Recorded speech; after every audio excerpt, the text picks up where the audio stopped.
Reparlons horreur, et oui, qui dit horreur dit de nouveau Stephen King avec le nouveau film, j'ai pas vu son dernier malheureusement, mais j'ai vu son premier de cette année, puisqu'il en a fait deux en 2025, de Osgood Perkins, le fils de Anthony Perkins, je l'ai appris récemment, donc Norman Bates dans Psychose, et du coup, il a fait le film de Monkey, qui était une adaptation d'une petite histoire de Stephen King sur l'histoire du coup d'une famille de deux jumeaux, d'une famille qui va un jour tomber sur un singe qui une fois que tu le déclenches va tuer une personne proche de la famille en fait, ou un membre de la famille carrément, sauf la personne qui manipule le singe. Donc par exemple si on est que deux dans la pièce et que tu me mets le singe devant moi, ben moi je vais crever du coup parce que le mec qui utilise le singe ne peut pas mourir, mais celui qui est autour de l'une des personnes qui serait autour de cette personne là se ferait tuer par la malédiction du singe. Et écoute, c'est un film que j'ai trouvé assez fun. Le film n'a pas forcément fait rire, mais dans l'ambiance, dans la mise en scène, dans l'idée générale, j'ai trouvé assez fun. C'est que je trouve qu'il y a un côté très petit film. C'est un petit film d'horreur très sympatoche, qui est très généreux. C'est ça que j'ai beaucoup aimé, c'est que le film est très généreux dans le côté décomplexé, c'est qu'il y a énormément de morts, des morts très très variées, très très gore, très très violentes, très très décomplexées, très très second degré, et j'ai beaucoup aimé cette fin-là. Et même un acteur que je n'aime pas forcément comme Theo James, qui pour moi est un peu le stéréotype du mec beau gosse, un peu plat, un peu trop lisse. Je trouve qu'il a une bonne performance dans le rôle de ces deux jumeaux, que ce soit le jumeau un peu timide, un peu connard, qui doit passer sa journée avec son fils qu'il aime pas forcément, qu'il connaît pas forcément, et son autre frère qui devient un conspirationniste, qui est obsédé par ce singe et qui veut utiliser ce singe pour se venger de son frère, donc il joue deux facettes complètement différentes. Je trouve qu'il s'en sort plutôt bien, il a vraiment un second degré qui fonctionne bien, avec d'autres acteurs assez sympas comme Tatiana Maslany qui a un petit rôle secondaire aussi, et le film est assez bien foutu, comme j'ai dit, il est très rythmé, la musique est fun, la mise en scène est assez dynamique dans les morts, dans ce qu'elle veut nous montrer, assez comme, bon, moins que Longlegs, mais assez léché visuellement avec des bons jeux de couleurs, etc. Après, c'est pas un film qui m'a marqué plus que ça, donc j'ai pas plus que ça à dire, je dirais, mais c'est un film qui était très fun et très divertissant, avec une fin qui m'a un petit peu fait penser à The Mist, pas à la toute fin, mais à l'avant-fin de The Mist, parce que la toute fin de The Mist, voilà quoi, pour faire le lien avec Stephen King, mais la fin était assez sympa aussi, où pareil on traite du côté fantastique de façon comique et complètement absurde, mais le film va à fond dans son délire et c'est ça qui est bien, et parfois ça fait du bien, et ça m'a fait du bien. Ensuite, j'ai vu le nouveau film de Benny Safdie, l'un des deux frères Safdie qui avait fait les très cool Good Times et l'excellent Uncut Games avec Adam Sandler. Maintenant, les deux frères se séparent pour faire deux films séparément. Et cette année, nous avons le film du premier frère Benny Safdie, qui est aussi acteur, mais pas dans ce film-là, qu'il a fait, de Smashing Machine, qui a la particularité de mettre en scène Dwayne The Rock Johnson dans son premier grand rôle dramatique dans un film à moyen budget, parce que seulement 50 millions de dollars, ce qui est beaucoup pour ce film-là, je dirais, mais pour un The Rock, c'est pas beaucoup, parce que ça reste un film à 24, qui retrace du coup le parcours d'un des premiers grands champions de l'UFC, qui est Mark Kerr, et c'est un film que j'ai trouvé sympa sans plus, assez décevant, mais comme tout le monde l'avait défoncé avant, ça m'a pas déçu, on va dire. Mais je trouvais que le film avait une approche en termes de mise en scène qui était assez intéressante de la part de Benny Safdie, qui vraiment s'émancipe un peu de tous les clichés qu'on a des films de lutte, de wrestling, de catch, de boxe, etc.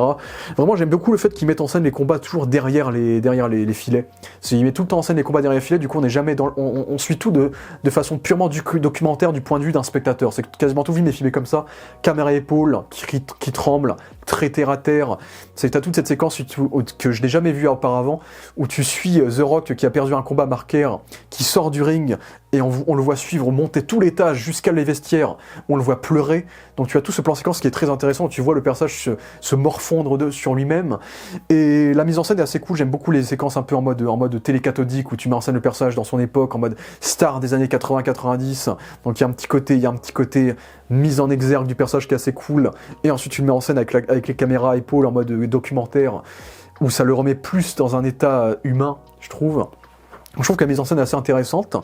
Je trouve que les acteurs, surtout Emily Blunt est vraiment excellente dans ce rôle-là.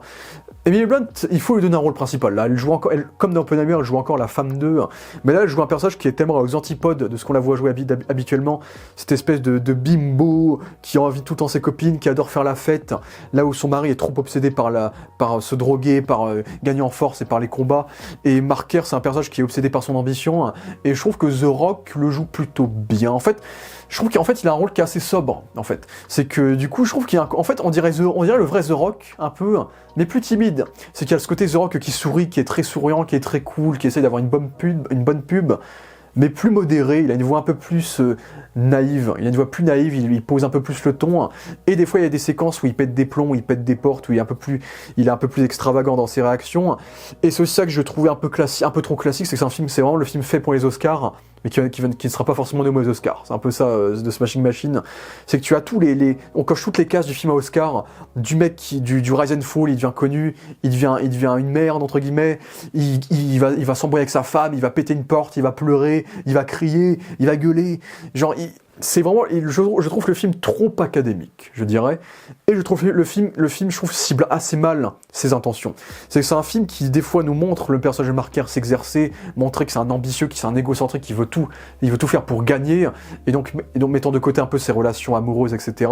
Il y a ça, et d'un côté, on met en avant ses addictions, la drogue, etc., mais on le voit jamais la prendre quasiment, on le voit la prendre du thème, on voit jamais sa réaction à lui droguer, on a souvent l'avant et l'après, mais on n'a pas le pendant. Donc je trouve que c'est un film qui a du mal à cibler ce qu'il veut nous faire comprendre dans cette histoire, parce que c'est une histoire qui reste assez classique, hein, du boxeur qui se drogue, qui est obsédé par sa grandeur, etc.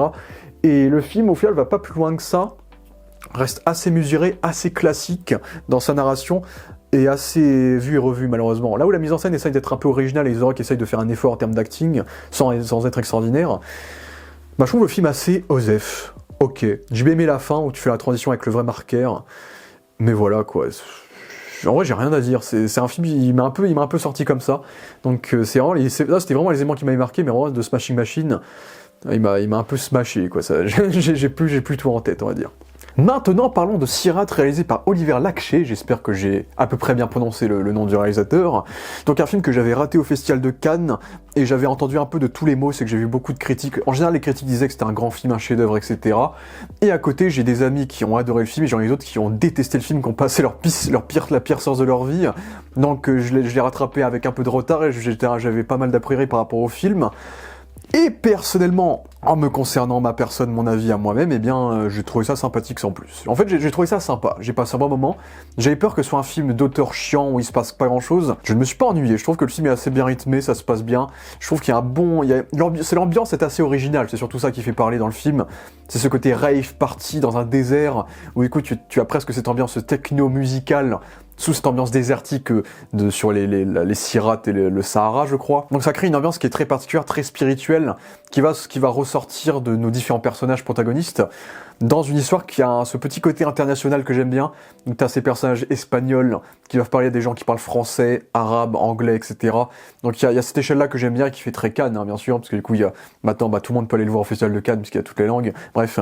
Mais du coup, en gros, on suit l'histoire d'un père et de son fils qui vont collaborer, faire équipe avec des raveurs de fête pour retrouver leur fille et sœurs respectivement. Et du coup, on va suivre tout un road trip où ils vont essayer de retrouver cette fille. Et tout ne va pas forcément se passer comme prévu. Et c'est ça que j'ai plutôt bien aimé, c'est que le film est assez imprévisible. C'est qu'il y a des morts, mais tu t'y attends pas du tout. Tu fais, attends, quoi, il est mort là? Quoi? Tu dis what the fuck, tu vois. Et le film est souvent comme ça, c'est qu'on varie pas mal les péripéties. Donc t'as un chien qui est empoisonné à un moment donné, tu as des séquences où ils vont danser, bien sûr, ou l'intro du film où c'est que de la danse, où tu vois cette foule de personnes qui couvrent tout le cadre à côté de ces immenses enceintes, cette espèce d'engin technologique mise en parallèle avec l'immensité des ravins du désert, etc. Évidemment, c'est assez intéressant et assez particulier. Le côté drogue, où on se danse en se connectant à une forme de religion, de quelque chose qui nous met en transe en fait. Donc il y a quelque chose de très particulier, surtout qu'en plus la plupart des personnages sont amputés d'un bras, d'une jambe. Donc il y a un jeu sur le corps et sur la corrosion un peu corporelle, spirituelle qui est assez intéressant dans l'œuvre. Je trouve qu'on esquive aussi les clichés un peu des pilleurs, ravers de parties qui vont être des méchants, parce que là ils sont tous gentils dans le film et ils seront assez bien développés, ils seront assez attachants. Et le héros, du coup le protagoniste joué par Sergio Lopez, excellent acteur, est très bon dans le rôle, très attachant également par rapport à sa relation avec son fils, le fait qu'il veuille être un bon père et qu'il veuille trouver sa fille bien sûr. Et comme j'ai dit, les péripéties sont assez variées. T'as un décès dans un ravin tu sais pas d'où ça sort. T'as tout un délire avec des mines aussi. Et je trouve que le film est vraiment très très soigné. Hein. C'est qu'il y a un côté assez contemplatif, mais sans trop l'être, je trouve. On critique aussi l'autorité du coup du pays où se déroule le film également. J'ai trouvé ça bien. Mais j'étais pas sur le cul. Après, je l'ai pas vu au cinéma aussi. Mais j'ai trouvé sympathique. Juste, je trouve ça un peu con que le pitch de base du film ne soit pas respecté à la fin. Alors, c'est un mini spoil, puisque le film part un peu dans ailleurs, mais ils vont jamais retrouver la fille en fait. Au bout d'un moment, le mec il a tellement pris cher il abandonne l'idée et le film se finit. Il a pas trouvé sa fille. Juste le film il se finit. Genre ils ont vécu l'enfer et le film il se finit. Et c'est vrai que moi ça me dérange un peu, c'est qu'on t'a fait une promesse sur l'intrigue, et il n'y a pas de payoff. Donc moi personnellement j'ai vu personne un peu l'évoquer, mais pour moi ça me paraît logique, c'est que tu me dis que le pitch du film c'est ça, t'as jamais de réponse sur ce truc-là. C'est juste, ils vont vivre un truc, ça va les foutre dans la merde, et après, nique la fille, on s'en fout, j'ai vécu trop de merde. Donc je trouve que ça me dérange. Je trouve que le film manque d'une vraie fin, d'une ponctualité qui me perturbe dans ma tête. Et à côté de ça, je trouve que le film est sympa, mais j'étais pas happé non plus par les visuels, par la mise en scène générale. Je trouve que tout est très bien fait sans que ça m'explose de façon créative de ouf, quoi. Donc je trouvais ça très sympa, sans plus. Donc c'était bien pour moi, mais pas extraordinaire. Et un poil mieux, et encore parmi les films que j'ai ratés au Festival de Cannes, et en plus tous mes collègues du festival avaient maté le film sauf moi, la valeur sentimentale, Sentimental Value, réalisé par Joachim Trier. Je n'ai jamais vu ces films, mais je sais que c'est quelqu'un qui est très apprécié au sein du Festival de Cannes, donc réalisateur, si je ne dis pas de conneries, norvégien. Du coup avec... comment elle s'appelle, Renate Reinsve, je crois que j'ai flingué son nom, je m'en excuse, Stellan Skarsgård et Elle Fanning, et j'ai trouvé le film très cool. J'ai pas trouvé, pareil pour moi, j'ai pas trouvé le film chef-d'œuvresque, grande œuvre du cinéma, dinguerie, folie, absolument extraordinaire, etc. Mais j'ai passé un super moment devant le film, je l'ai trouvé très très cool, très très bien foutu. Réalisation pareil, c'est une réalisation très auteur, plan fixe, quelques plan séquence finale, très cool, symboliquement très important et qui conclut très bien l'œuvre d'ailleurs, le plan séquence finale. Mais le film, le film joue beaucoup pareil sur le côté auteur contemplatif, plan fixe, quelques plans un peu oniriques, symboliques, et à côté tu fais des petites séquences d'illusions, il mélange les visages des personnages, il te fait des jeux de lumière, d'ombre, de géométrie du visage, qui est assez particulier mais qui marche bien aussi. Et en fait c'est l'histoire d'un grand réalisateur norvégien qui est né en Suède, parce que Stellan Skarsgård est de Suède et il a pas l'accent norvégien quand il parle norvégien, de ce que j'ai compris, donc il y a aussi ce délire-là. Et du coup il veut réaliser un film qui est plus ou moins basé sur l'histoire de sa vie en fait. Sur sa mère a priori, et surtout sur sa fille. Et il veut que sa fille ait le rôle principal, sa fille qui est une comédienne de théâtre. Et le truc c'est que la fille il veut pas, parce que la fille a beaucoup de problèmes avec son père, parce que son père en tant que réalisateur a été quelqu'un de très très absent dans sa vie de jeunesse, et du coup les deux sont un peu en froid. Et du coup le père va engager comme actrice l'actrice américaine Elle Fanning pour jouer son rôle, et du coup Elle Fanning aussi va se retrouver dans un dilemme, parce qu'elle va interpréter plus ou moins la fille du réalisateur.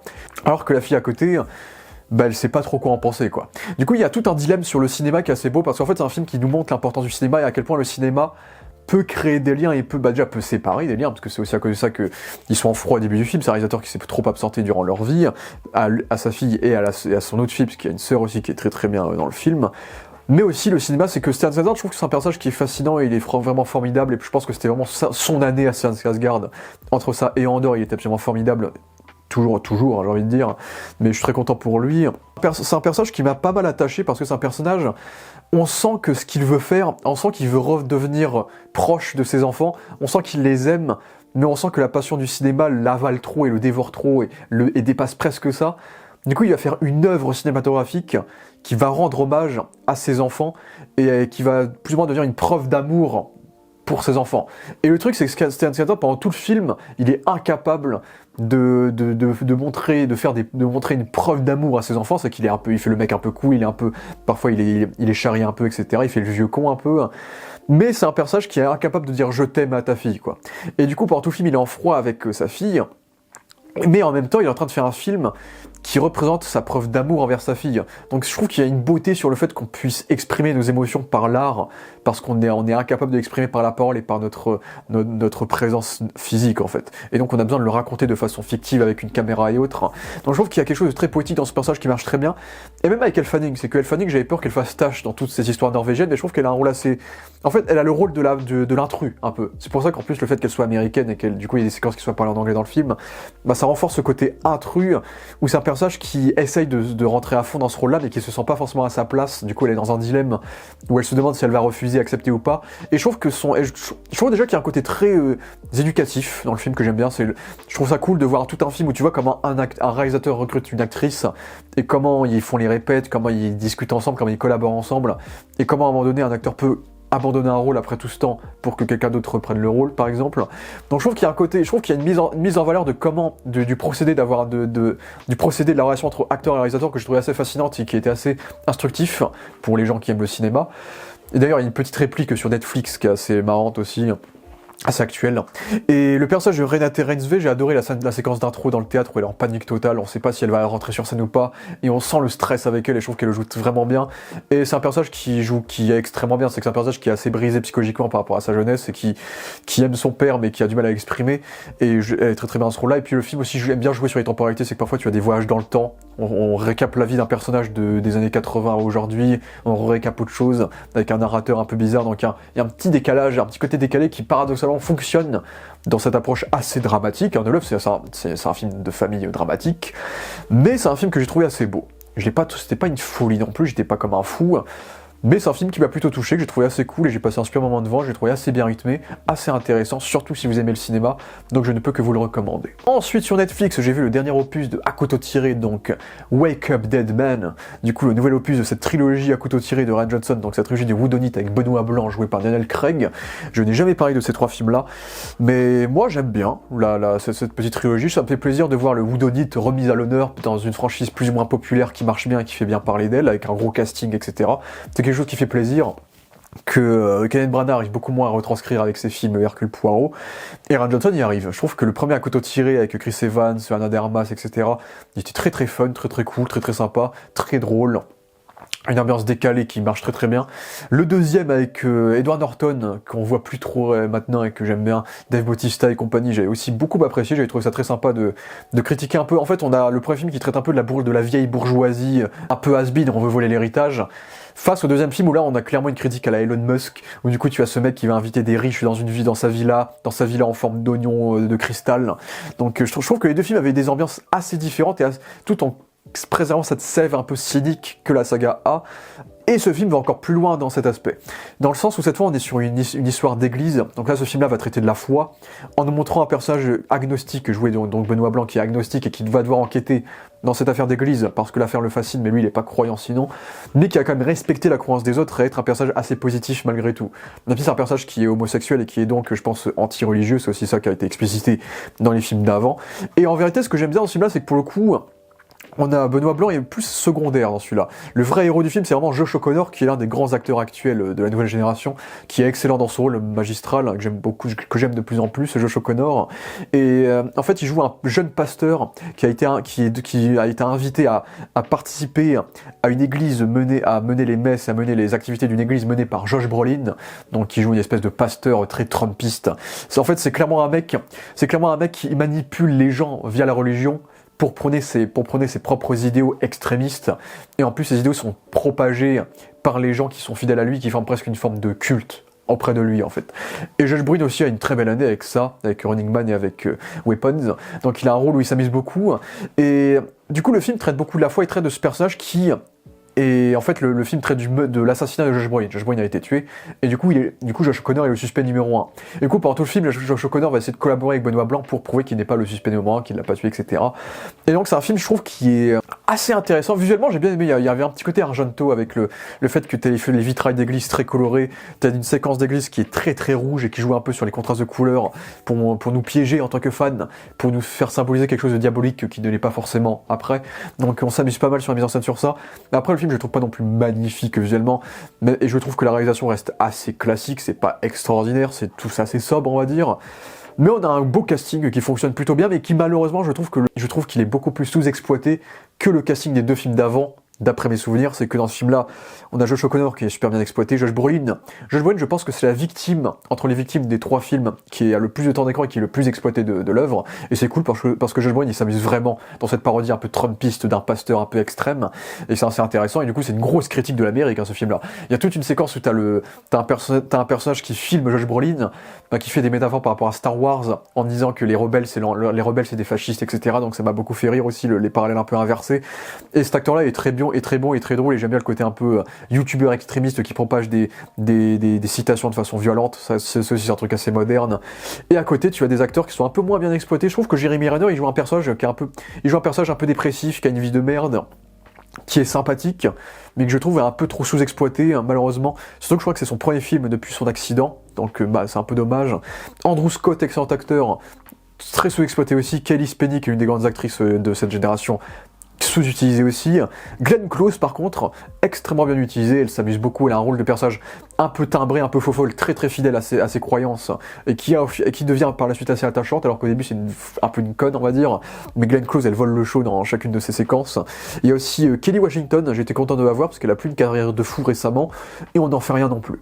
Même Jeffrey Wright qui a un caméo est mieux utilisé que ces acteurs-là, donc je trouve que le casting de ce film-là est beaucoup moins bien exploité que le reste du film, que le reste de la trilogie, mais néanmoins je trouve qu'il y a une point de vue sur la religion entre Benoît Blanc qui est agnostique, Josh O'Connor qui est un pasteur qui croit en Dieu, qui est assez intéressant, et j'avais peur qu'on tombe sur un film anti-religieux avec Josh Brolin qui représente la religion extrémiste connard, mais comme tu as Josh O'Connor qui représente une vision beaucoup plus idéaliste et beaucoup plus pacifiste de la religion et beaucoup plus sobre, bah je trouve que du coup c'est un film qui peut mettre tout le monde d'accord, que ce soit les religieux, les athées, ou les gens qui sont un peu en doute. Je trouve que c'est un film qui touche un peu à tous les camps, ce qui fait qu'il est assez fun à regarder. Et l'enquête par contre, l'enquête est très très surréaliste, et ça fait limite cartoon, mais je trouve que c'est dans le style un peu de la saga à couteau tiré, donc je trouve que c'est assez marrant, que ça fonctionne plutôt bien. C'est vraiment, faut aller les chercher, les idées qu'il a pour son enquête, Ryan Johnson. Mais je trouve le film assez fun, assez cool, assez sympa, et voilà, quoi, en vrai, je sais pas plus que ça. C'est peut-être le moins bon de la trilogie, parce que le casting est beaucoup moins bien exploité, mais je trouve qu'il y a des évolutions assez intéressantes, notamment à la fin où c'est pas forcément Benoît Blanc qui va faire l'exposition de qui est le tueur, et justement on va plutôt offrir ça à quelqu'un qui a besoin de trouver la paix en lui par exemple, donc il y a des idées intéressantes. La fin qui est aussi super cool, où tu vois que Benoît Blanc c'est quand même un bon gars, et donc t'as tout ce délire sur l'avarice et la richesse et la religion qui se croisent, et sur les péchés capitaux qui est intéressant aussi. Il y a Mila Kunis qui est sous-exploité de fou aussi, et il y a l'acteur qui joue Sandman dans les Spider-Man, Thomas Haden Church, qui lui est plutôt bien exploité, j'ai bien aimé le voir dans son rôle, il était assez cool. Et puis voilà, en vrai j'ai pas grand chose à dire de plus, c'était assez sympathique, pas extraordinaire, mais on passe un bon moment, et puis politiquement je trouve que c'est assez pertinent comme histoire, donc voilà, si on a un quatrième qui arrive, je ne sais quand, pourquoi pas. Mais voilà, couteau tiré, je trouve que c'est agréable, c'est du bonbon, c'est sympa.